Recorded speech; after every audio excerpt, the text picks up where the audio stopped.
Hello and welcome to Legally Speaking with me, Tarun Nangia. From 2023 end to 2030 April, India is going to witness an investment of 143 lakh crores in infrastructure. That is indeed a lot of money. 143 lakh crores are going to be spent making highways, bridges, mega infrastructure projects. This will lead to a lot of disputes. It is natural that whenever there is investment in infrastructure, arbitrations do happen, litigations happen, and that helps taking work forward because faster dispute resolution is a hallmark of any country that has an ambition and a wish to grow faster and become a developed one. And that is why today we discuss the issue of construction contracts in India, because if your contracts are made well, then disputes can be resolved faster. It will be wrong to say that there will be no disputes. Disputes always will arise, but quicker disposal is important and contracts play a very important role in that.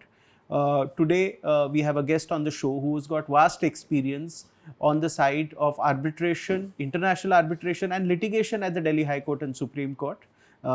Also, he in a sense is a very active in a sense in the arbitration arena, but when those cases go to litigation, he argues before those forums of High Court and Supreme Court, and that's why this show assumes importance, because he will give us a ringside view of what happens in both places. I would like to welcome Senior Advocate Percival Bilimoria. Good to see you and thank you for your time. Thank you, Tarun. Thank you for coming across to my chamber. So, at the outset, as I introduced the show, when I said that 143 lakh crore rupees to be invested in infrastructure. What does this mean for the Indian economy and disputes? But the disputes in any event are quite a bit anyway, in any event, regardless of the quantum of the investment. One thing I would like to just tell you that look, when you talk about construction law disputes in India, we must be mindful that when you, like you said, it's all infrastructure, and when you talk about infrastructure, inevitably one of the parties is either the government or a corporation, a state corporation. So when you talk about disputes here, there are 2-3 features you must keep in mind. One is that these are mostly standard form contracts. And probably because of this, one of the features of construction disputes, construction contracts and disputes is that the disputes center around 2 or 3 questions of law. One, inevitably, there is a question of time. So, we are very fond of writing contracts which say time is of the essence. Time is of the essence. Right? I mean, look, the other day, I've started now getting a barber, from the internet because I don't have time.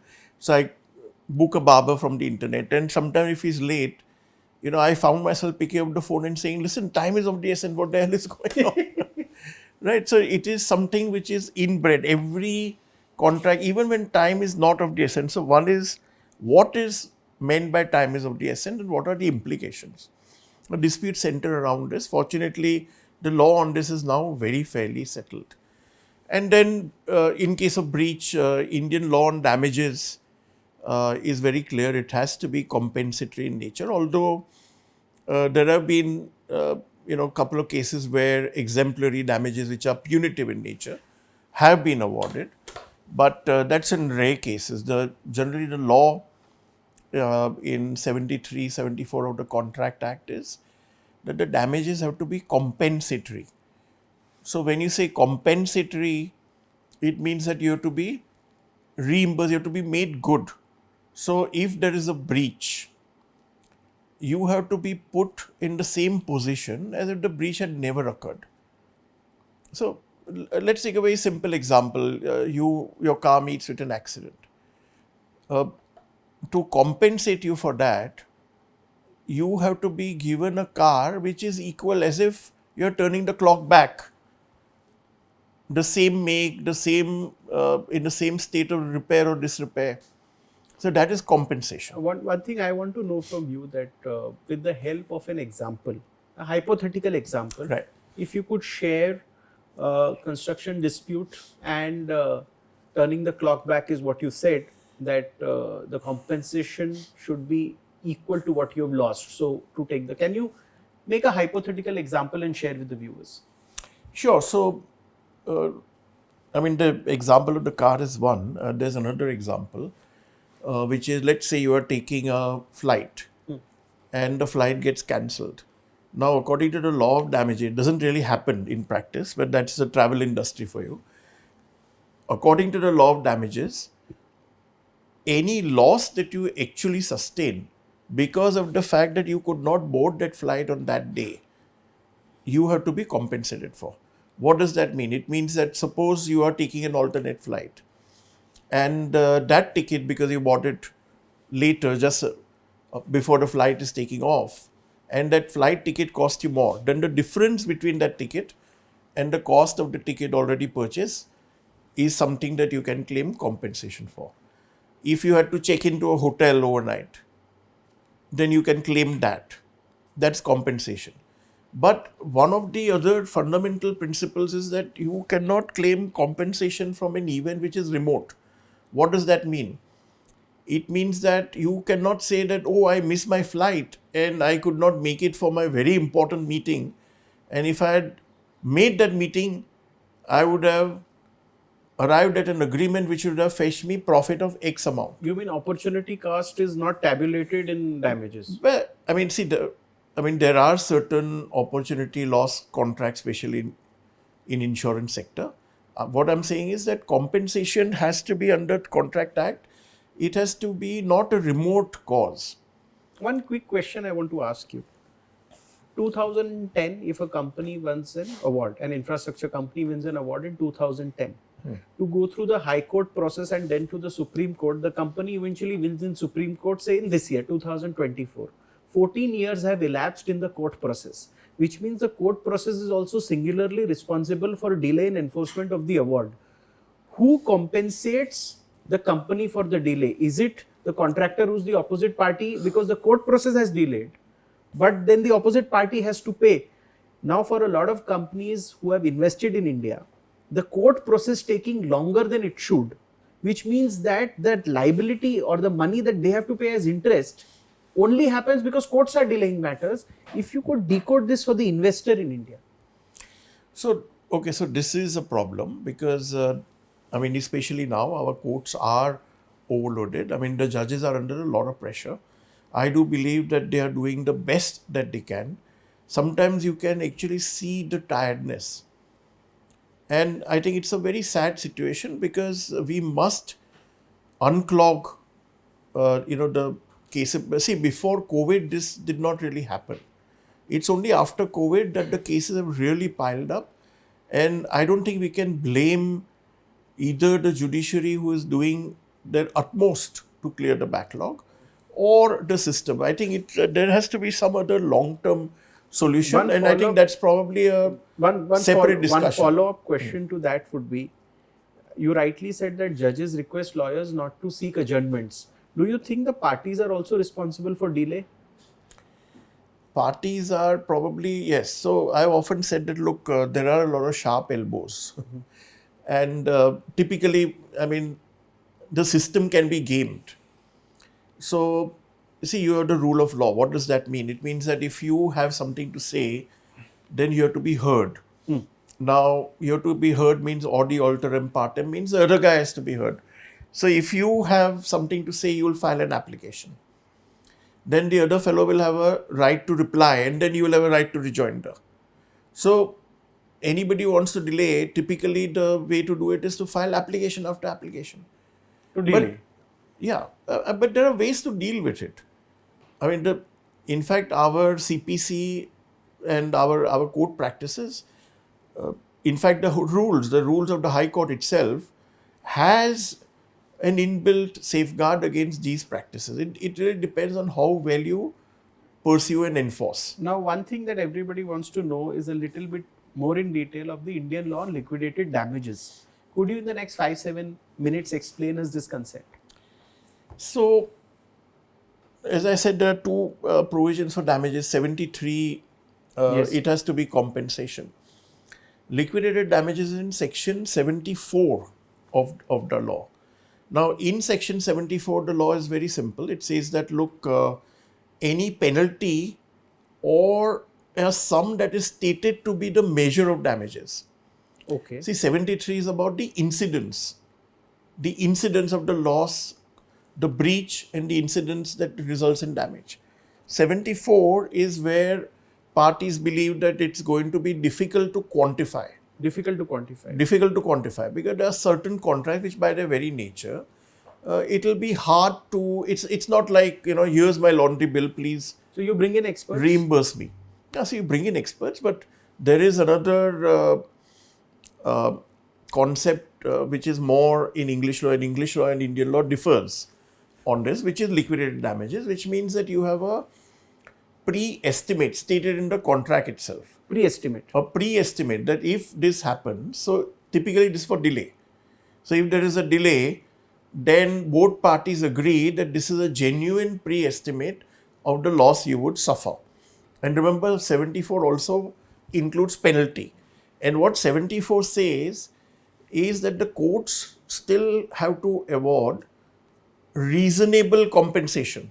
Reasonable compensation. Reasonable compensation. So you may write a figure in your contract saying it's liquidated damages, but you will not necessarily get that amount because you could write a figure which is penal in nature, right? Something extraordinary. So let's say, for example, you're giving your house on rent. Rent is 10,000 a month. You'll say if the tenant doesn't vacate, then I'll charge 1 lakh a day. No, but isn't that mutually court is agreed going to by both parties? Correct. So this is exactly the point that first of all, the law depends on whether time is of the essence, and the law on liquidated damages is very clear. These are well-established principles. There was a decision of in Fatihchand. Fatihchand, and that's a very interesting decision because first of all it's a 5-judge bench. 5-judge bench. Yeah, which laid down very clearly this principle that if you quote an amount in the contract, it means that it is either that or reasonable compensation, whichever is less. Whichever is less. Right? So, and the English law on liquidated damages differs in this regard. I mean, they distinguish to a great deal between penalty, and there are certain assumptions that are made. In fact, Fatihchand it covers all of that. It makes for delightful reading.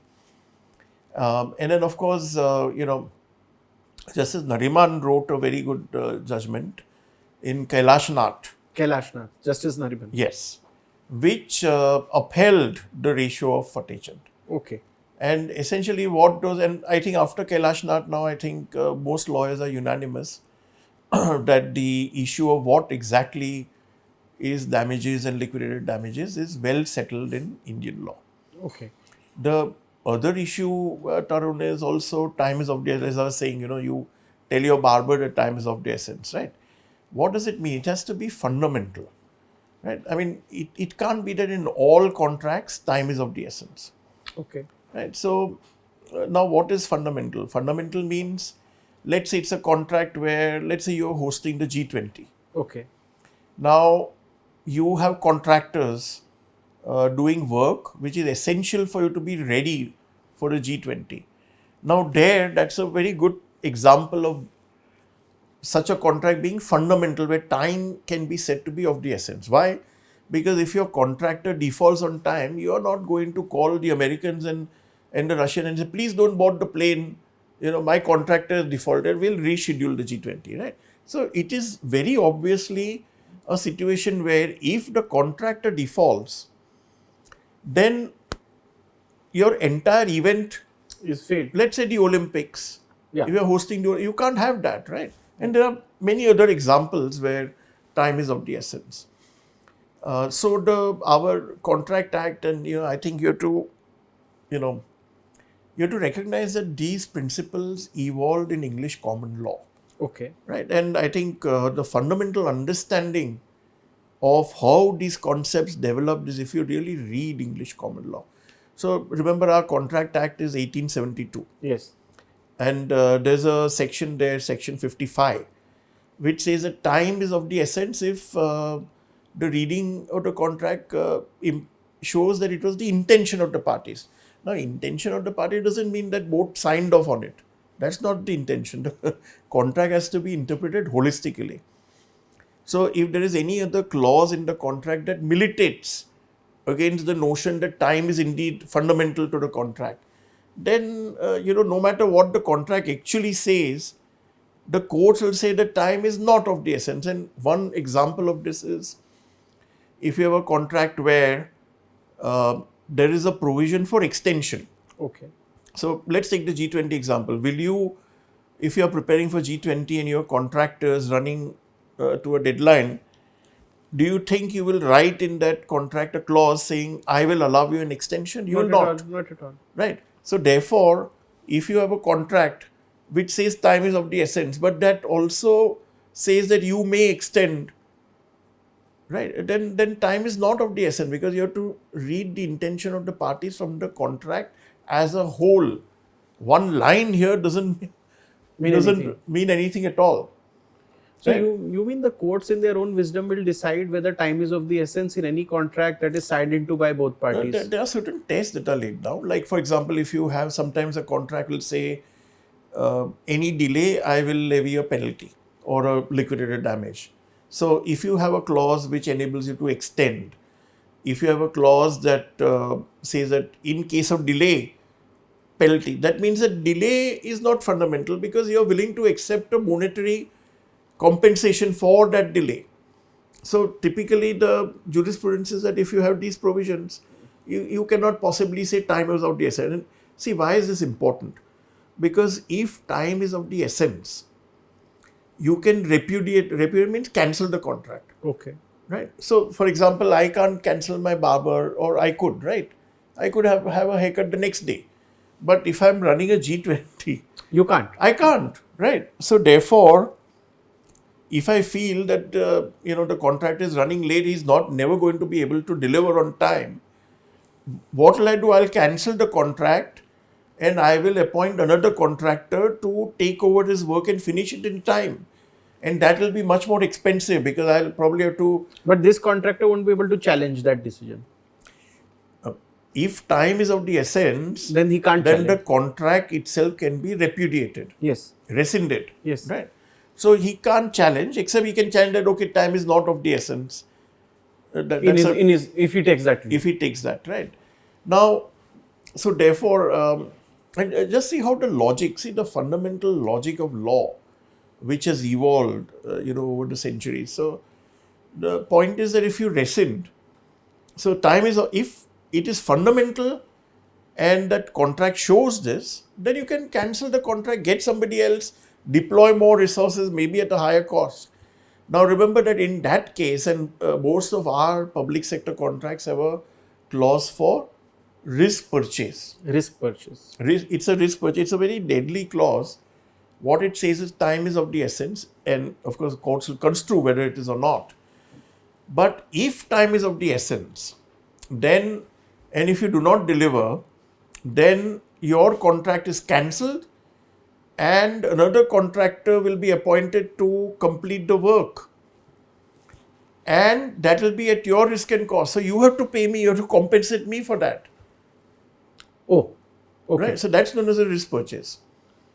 So that has got much graver impact on the first party, who's the first guy who's been given the contract. Absolutely. If he, can you help us understand, with the help of examples, any particular infrastructure projects where 2-3 of these issues that you have discussed in today's show that are, I mean, just for example, a 50-kilometer highway being contracted to somebody and 2-3 issues come up. If you can just give a hypothetical. So, I mean, several examples, as I said, these kind of disputes happen very commonly. So, let me give you one very simple example. So, there was this Kandla Bhatinda pipeline that was being constructed. The oil and gas pipeline. Oil and gas pipeline. Now, before you put the pipeline into the ground, it has to have an anti-corrosion coating. The pipe. Yeah. So the anti-corrosion coating ensures, the long-term stability and it doesn't corrode. So that is essential. Now, there was a contractor that had to do anti-corrosion coating. And obviously, the pipeline for which coating had to be done had to be delivered at a particular point by a particular time. Right? So I can do the coating only if you deliver the pipeline to be coated in the first place. Yes. Right? And as it turns out, the PSU failed to Deliver the pipes. Deliver the pipes for one reason or the other. Okay. And then, there's also another clause sometimes that says that, okay, you warrant that you're an expert and that you have planned this properly. So that puts a special onus on you to ensure that you have your PERT and CPM charts worked out so that, you get the pipeline at this particular point. Yes. In such and such quantity, or if it's ongoing, then in accordance with the schedule. And then if you do this, then I will deliver the coated pipes to you by this date. Yes. Now, sometimes it gets a little complex because there is a feature called contributory delay. Contributory delay. Right. So, in this case, if the PSU did not deliver the pipes, yes, then how could I do the coating? Correct. So, the question is, time is of the essence. I had to do it. Of course, I could challenge it, based on the other terms of the contract, as I said. But even if you assume that time is of the essence, if you delay your part of the bargain, because this is a reciprocal contract, so you have to do something, and only after you finish that event, your promise to deliver, only thereafter can I start my work. Fair point. Right. So that is, if you don't, then that is contributory delay. Now, there are certain contracts where even though there is some contributory, you could have gone about it some other stuff. Yes. Right? If not pipeline coating, then, maybe pipeline has to be underground, so you could have done the preparation for that. So that other stuff could be worked on, so that even though there has been delay, the delay cannot be attributed entirely to the PSU. So that is contributory delay, but when I am prevented from even commencing my work, yes, that is called fundamental delay. Fundamental delay. Governing delay. There's a term, and I think, unless I'm mistaken, it was Justice Bakru. He said it. In one decision, who used this term governing delay. Governing delay. Governing delay, it is so fundamental that I'm just sitting there, I can't even execute. My promise, I cannot even. The PSU, the coating company, and the contractor are three different parties. PSU is the first party. Then there is the other company. The PSU buys the pipe from somebody, yes, transports them, and delivers them at an agreed location. And the coating company is different from the contractor, who's the third party, who's coating company is the contractor. The PSU is the employer. Okay. See, in a way, the terminology is also important. Both parties to a contract are contractors. Yes. But the party that gives the work is typically known as an employer. Yes. And the party who executes the work is known as the contractor. So the job is for anti-corrosion coating. So the company that does the anti-corrosion coating, yes, is the contractor, and the employer is the PSU, which is supposed to deliver the pipe. Yes. So, there have been some judgments on what is governing delay, what is contributory delay, and it's a very interesting jurisprudence. Okay. But ultimately, it is all based on the principles of contract law, which is a fascinating subject. See, it is interesting, but now let us take these disputes to courts. When this goes into arbitration, goes through the arbitration process, either party wins. How do the courts look at it? Does it move swiftly through the courts, or the courts look into the award and then adjudicate on it? So, look, the law of arbitration, and I've often said this, if you really want to make Indian arbitration, on par with international standards, you have to bring in institutional arbitration. Okay. There have been amendments to the Arbitration Act, which recommend institutional arbitration, but those have not yet been notified. Okay. You need institutional arbitration. Very clear. Otherwise, forget it. Arbitration in India is not going anywhere. I'm being very brutally honest here. Right? Okay. And I think every practitioner of arbitration in India will tell you this privately. Today I'm telling you this publicly. There's no doubt in my mind. Okay? You cannot have arbitration that is done at random, ad hoc arbitration. It doesn't work. There are many problems. But there are many other problems, like, for example, process, procedure. I mean, look, if you do arbitration in Singapore, you get 1 week continuously, 5 days. It's very intense. 5 days, start to finish, you have to finish. What? Finish the arbitration. The entire arbitration? Absolutely, in 5 full days. Okay. It is known as chess clock arbitration, which means that, you know, when you're playing chess, you put on that clock. So you're virtually working day and night for those 5 days? It's very intense, right? It's very tiring also, but it's worth it because you just shut yourself out from the world. There's no other way to do it. But that's how the Singapore became a hub of arbitration, because of these kind of procedures. Correct. Exactly. And that's the way it's done the world over. Now here, it's done part-time, 4 o'clock, next date is 3 months later. And then what is argued? There are no transcripts. There is absolutely no reason why we cannot have transcripts. Live transcripts are not there? No. Okay. We don't have transcripts. And I mean, we do have now. I mean, I did one, I think a couple of years ago. It's an ICC Singapore, but we decided that the venue can be Delhi. And that was, I think, during the third wave. So I think the tribunal was a little reluctant to come down, but we said that, look, then there's really no point because, the Australians had come down and they were here and we've flown down here. So you please come down in here. And they did it. But point is that at that time we found an Indian agency that does transcripts. Very, very well done, but it's still not live. Live means that, there will be 2 juniors who will be watching if every line it is spoken. And if there is a error, then you will point out right there. That is live transcript. But even otherwise, there is absolutely no reason why transcripts cannot be done. The only issue is the cost. So parties say that, okay, it's too expensive. But, if you want the right decision out of arbitration, if you want to go for arbitration, you have to spend that money. Otherwise, you run the risk of getting an award that is wrong. And then you'll feel aggrieved. Why? Because the law that is today, and I've also said time and again that, look, our law is very robust. It's only the practices that suffer. So the law that is today is very clear that the arbitrator has the final word on facts. Final word on facts. Completed a final word on facts.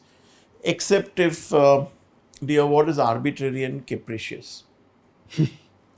Fair point. Right. So, for example, let's say, I'm wearing, purple suspenders, right?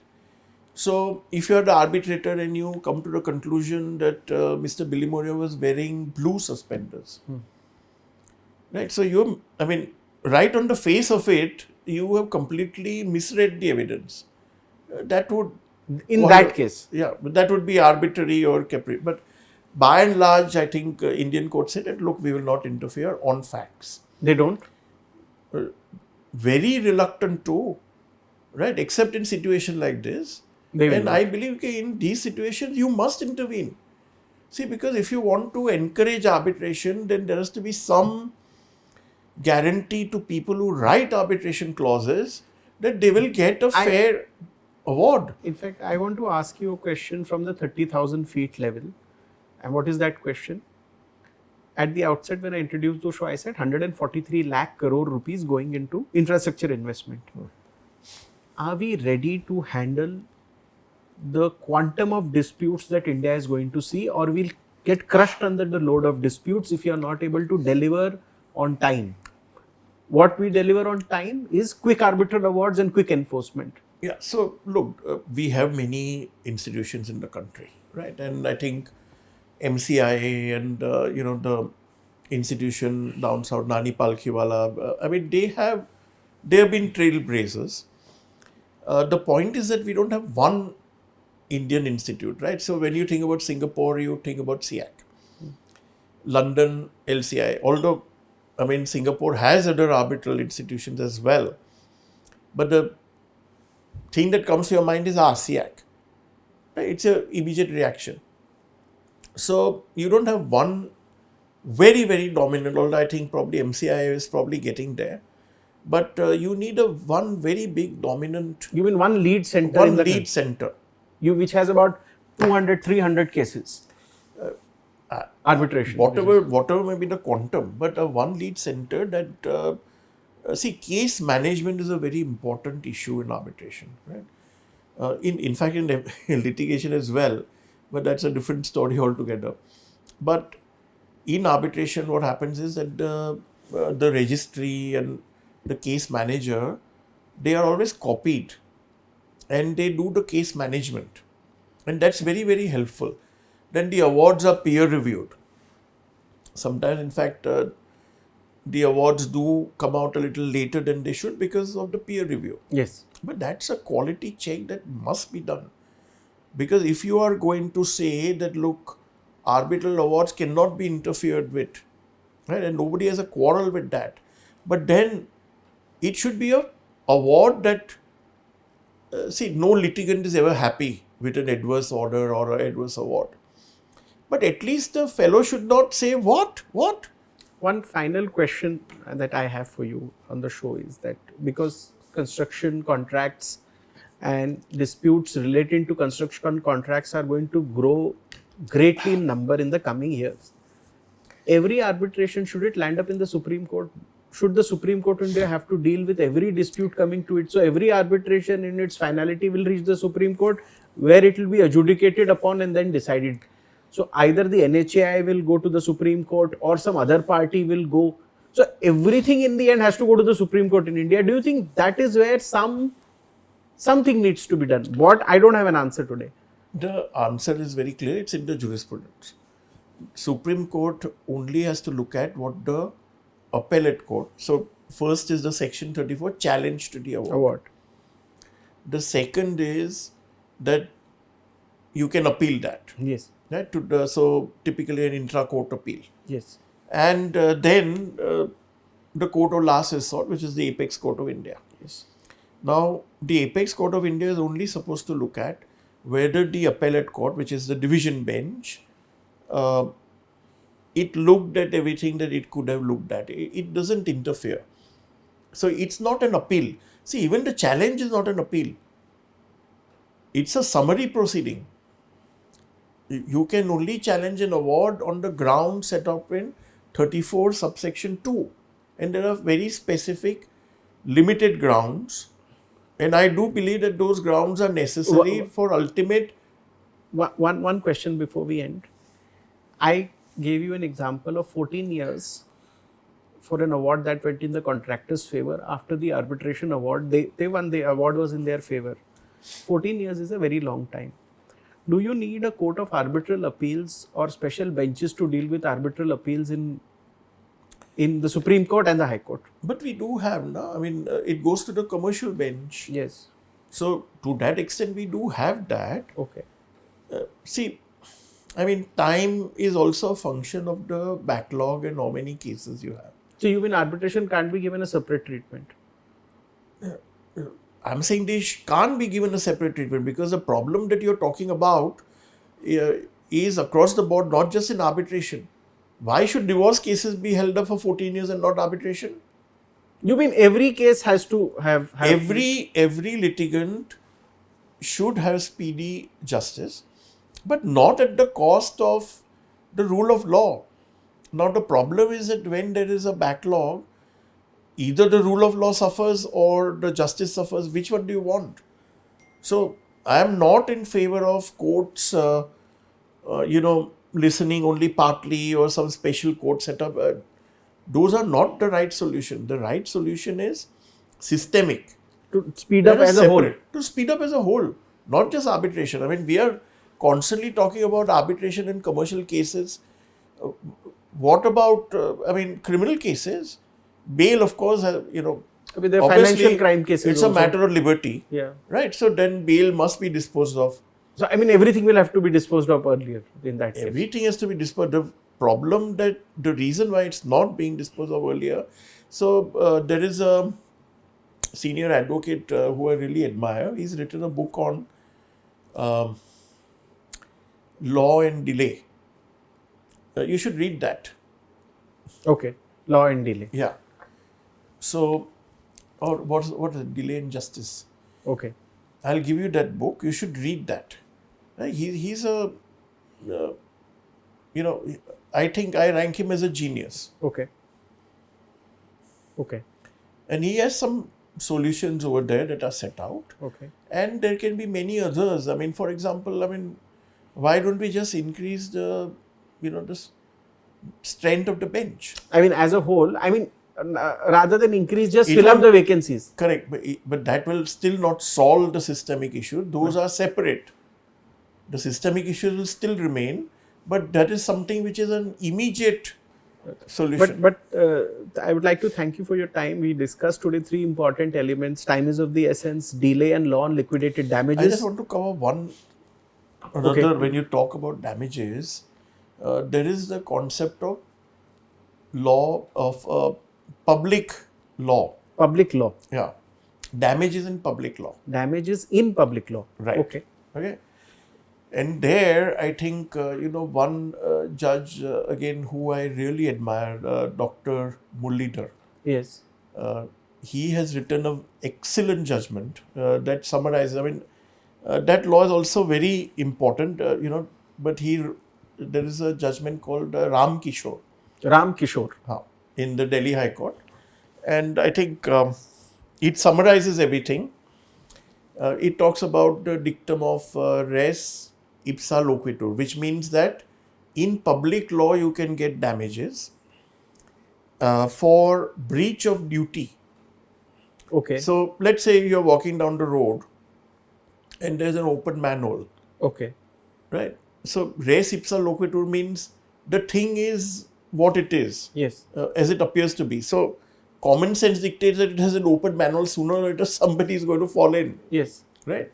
So that if somebody does fall in, then it is a breach of duty, because why would you have an open manhole in the first place? Yes. So these are the situations where you can award damages under public law. It's a very fascinating body of law. But what is important there is that the incident cannot be disputed. So if you dispute, so somebody walking down the road gets injured, and suppose he files a case for compensation. Yes. And says that, look, there was an open manhole, I fell into it. Right? And ultimately it turns out, because there was a CCTV camera, that he didn't fall. Yes. Right? He was just punch drunk or something, and he hit his head against the lamppost. Yes.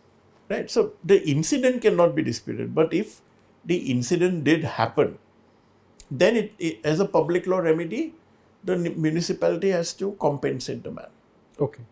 Point taken. So you explained the concept to us. I appreciate you adding in that bit at the end of the show.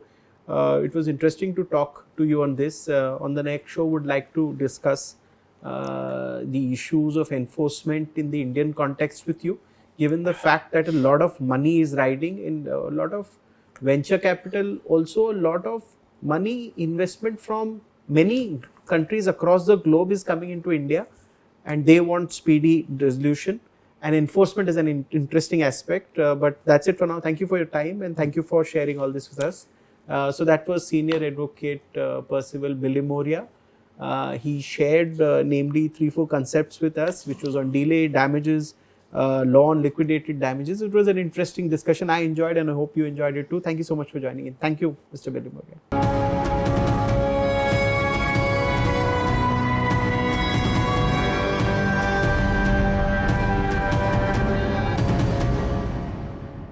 For more such videos, subscribe to the NewsX YouTube channel, hit the bell icon.